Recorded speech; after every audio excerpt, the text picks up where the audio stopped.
Bienvenidos. El día de hoy vamos a platicar acerca de los fundamentos de la economía del sector público, lo cual nos lleva a hacer una introducción acerca de la materia. La economía pues es una disciplina que estudia la asignación de los recursos que normalmente pues, se habla que son escasos para la satisfacción de los seres o las necesidades de los seres humanos. De manera implícita pues se estudian los procesos de producción, intercambio y consumo para tal satisfacción de estas necesidades de la sociedad.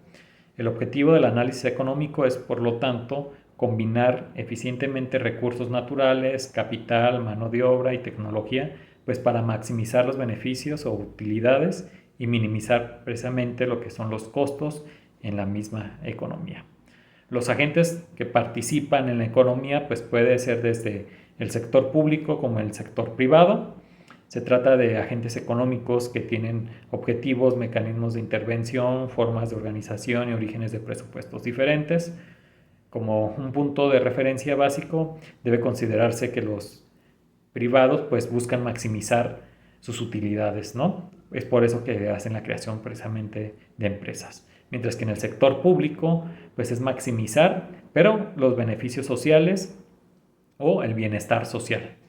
Otras consideraciones para ese análisis económico en el sector público pues son, por ejemplo, se pueden realizar actividades y proyectos que los actores privados no pueden o no tienen incentivos para poder llevar a cabo.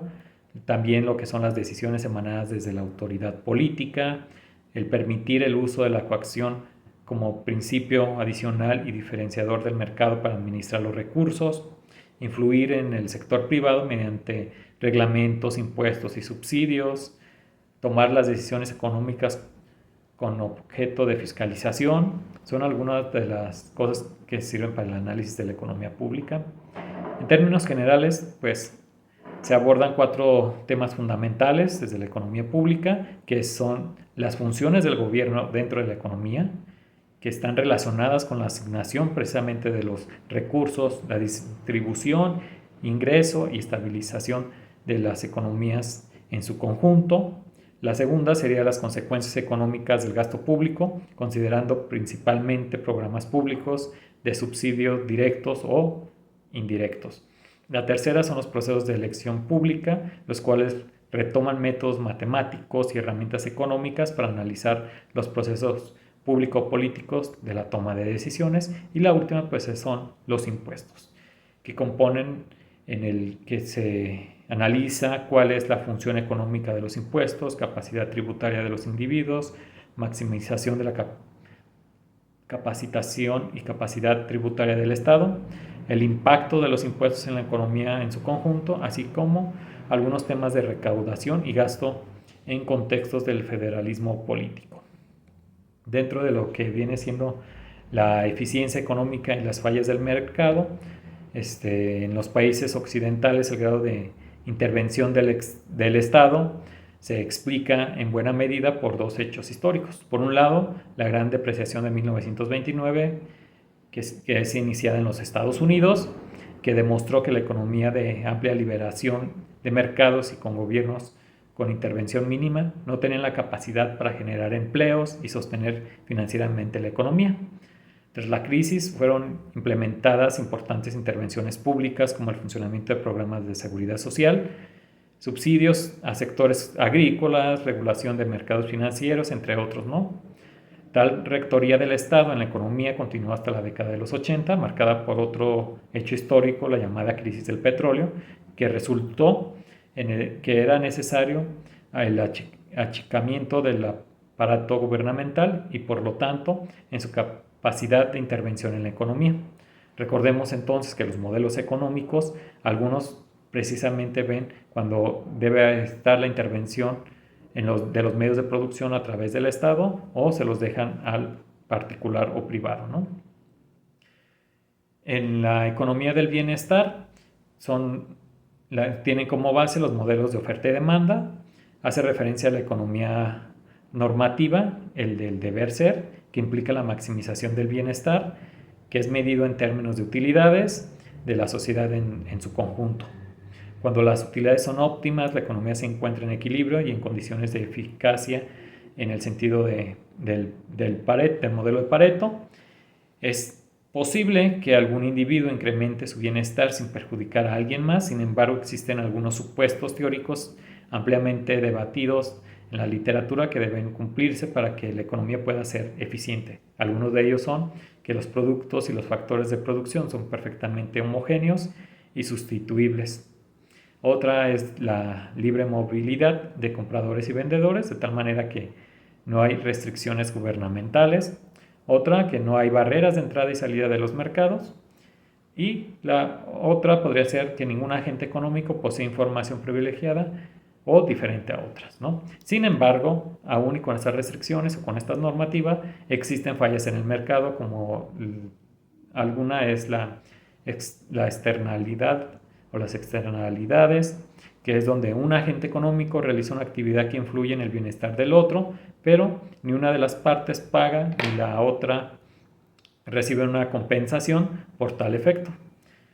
La competencia imperfecta, que es donde hay un reducido número de competidores en el mercado, por lo que las empresas no se limitan a aceptar el precio que dicho mercado pone, sino que son precios establecidos y precios que decide quienes hacen la venta, ¿no?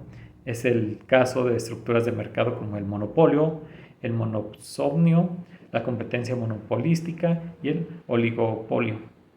Y otra falla son los bienes públicos, donde los bienes cuya producción no tienen incentivos por parte del privado debido a que tienen características de no exclusividad y no rivalidad, ¿no? Otra de los temas importantes al hablar de la economía del sector público es la función del gobierno dentro de la economía, donde la información que poseen los gobiernos subnacionales acerca de los mercados locales, esta es la única función que es responsable que se ejecute. En este sentido, los gobiernos centrales pueden tener información limitada acerca de las consecuencias de las intervenciones o control limitado de la burocracia que implementan directamente las políticas o programas desde el Estado. Por otro lado, el propósito de la función de distribución es la redistribución o el redistribuir el ingreso entre los individuos. Al realizar esta función, el Estado prioriza valores públicos distintos al de la eficiencia, donde es necesario considerar la equidad o la justicia en la orientación de las acciones del gobierno, entre las cuales se consideran los programas sociales o de asistencia social. Generalmente existe una relación de intercambio entre la eficiencia y la equidad, donde se busca a través de las políticas en pro de la equidad.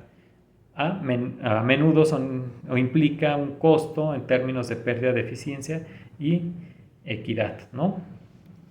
Entonces, algunos de los criterios basados en la dotación son la obtención de lo que puede ganarse en el mercado, de lo que podría ganarse en un mercado competitivo, obtención solo de una renta ganada del mercado, la obtención de lo que podría ganarse en un mercado competitivo con iguales posiciones iniciales. Algunos criterios utilitaristas llaman a los elementos como maximización del bienestar total o la maximización del bienestar promedio, ¿no?